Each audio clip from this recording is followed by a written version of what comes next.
Ready. Play.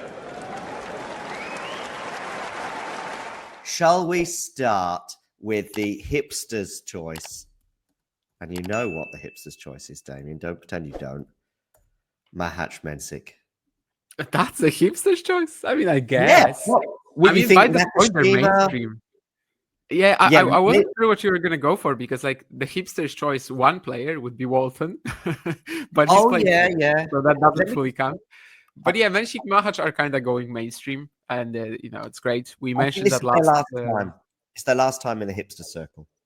Possibly, yeah. I mean, we mentioned that yesterday that it's like a big, I guess, conversation to be had right now. Who's going to be the best Czech at the end of the season? Of course, Mensik is the youngest, probably the one who's going to be developing the quickest.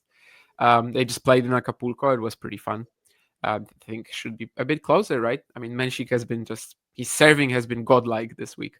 And if he can keep it up, why not? And Tomas Machac is a top 10 player according to ELO ratings. The only good ratings ever. There was a thing on Twitter I saw today, which was kind of funny, and I got the message. It was just one of those sort of memes with people going nuts about João Fonseca's run to the last 32, and there's like somebody just very calmly walking to the round of 16, and that's Jakub Mensik. Do you get it? Do you agree with the meme?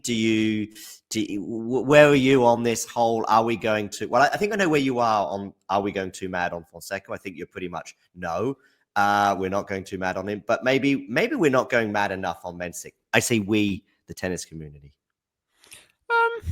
Let me think. So like in that 2004, 2006 generation, who's like at the top right now, I guess Mensik feels Fonseca. Somewhere right behind them, it's Lerner. So I think he's part of the conversation for sure. Maybe the beginning of the season made people kind of forget about him and how well he was developing. But, the win over Draper, regardless of Jack switching from Indian Wells, again, the way that he was just like unplayable in these tie breaks. I think that obviously there's still like a pretty raw version of Mensik's game, the one that we're watching right now. But yeah, I mean, he's just 19, right? I mean, he's going to be still progressing at an insanely rapid pace. And I think he's definitely a player for the future. He's going to be among the top at the very least. After that, we'll see. I get the fact that he's not getting the same hype as Fonseca. I don't think he should be, but he definitely should be just like in the conversation. And maybe for the first 2 months of the season, maybe sometimes he was overlooked a bit too much, but also he contributed to that. Like Australia, for example, right? The match points he had against Davidovich Fokina, like how different is that story there if that doesn't happen? And it was the same in the US Open, right? He has match points against Borges and he's a round further. Maybe he's even 2 rounds further. And then we have a completely different conversation on our hands. Is it because... And he also has this thing like... who did I mention? Actually, Draper, yeah, is a good comparison because I think both of them maybe won't have the same upside as some of the other peers, but like they can be very consistent. They really don't have to be that unreliable as someone like Fonseca, I guess, or Fils especially always will be. But in terms of your ranking, because the rankings of pretty much kind of don't lie in this respect, you are where you are. So he's obviously 54, and I think, or at least before this tournament, he's 54, and Fonseca is 60, so they're very similar. But you're almost better in terms of being all or nothing, not just in terms of a point or a game, but also a tournament. So you're better off winning a 250 1 week and then going out in the first round of Indian Wells the next, in terms of our awareness as well. Yeah, awareness ranking. I mean, obviously in tennis, ranking points, they scale up with every single round. So yeah, it's actually better to peak, let's say, 5 times a year than kind of just be solid all year round. But of course, I mean, Mensik also has an incredible peak level. And this week so far has been showing that. So should be a very exciting clash. I think it's closer, definitely. In Acapulco, I actually believe that maybe the courts weren't going to be that amazing for Machac, but then he just kind of like played the best tennis of his career in these conditions, even though it was, all these late matches. Yeah, all these late matches in the evening because that's how they always schedule. But no, he was actually fine there. And probably his toughest match, well, maybe Nakashima on the way to the title, was Mensik. And so tell us about sort of a dynamic that we can expect in this match. I mean, you mentioned Mensik's serve. Has that always been sort of top level, or is it something that it's evolved in the last year or two as he's got a bit older? And where can Machac hurt Mensik? I mean, Mensik has a pretty rough like forehand. Technically, it's definitely like prone to rushing. It can just spray errors because he overcomplicates it a bit. Somewhat like, let's say, Rune. He's not gonna have. He's just gonna have days when things aren't clicking on that wing, when he's not quite connecting. So Machac obviously is a player who loves rushing the opponent. Like that's where he's gonna be headed for the most part. Otherwise, Mensik is of course very strong, like athletically, and can definitely just produce a lot of defensive gets. Serving was always good though, yeah. I mean, in the juniors, I just remember thinking of him as like a more aggressive Hubert Hurkacz, which he still, I guess, kind of fits that comparison.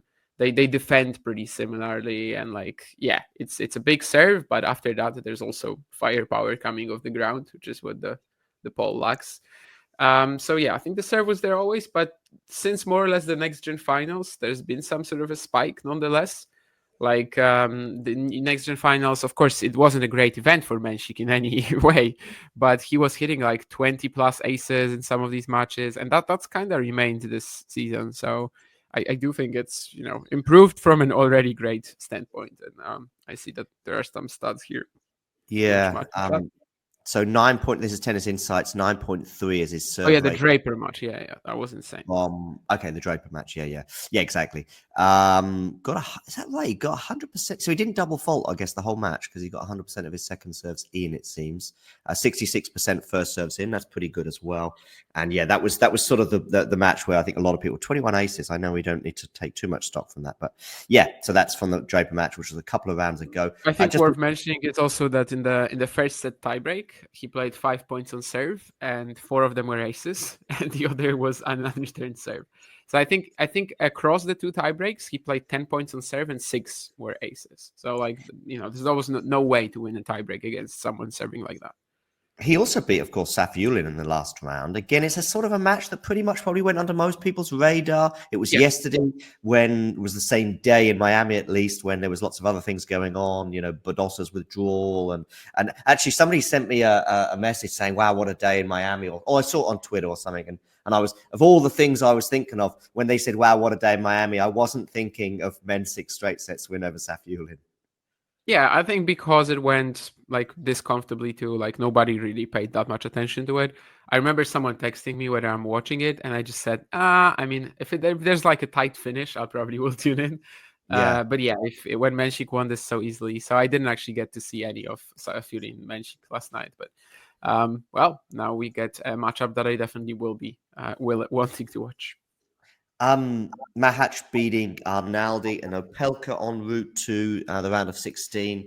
The Opelka, it was funny because somebody in the live chat yesterday was saying, how wild would it be if Opelka reaches the semis or even the final in Miami? And looking at the draw, it was like we started to talk ourselves into the possibility. While we were talking ourselves into the possibility, he was then down a break. And I think he was down Opelka was down a break in the first set. Then I think he got it back on serve. And then he was back down a break in the second set, and he never recovered, I think.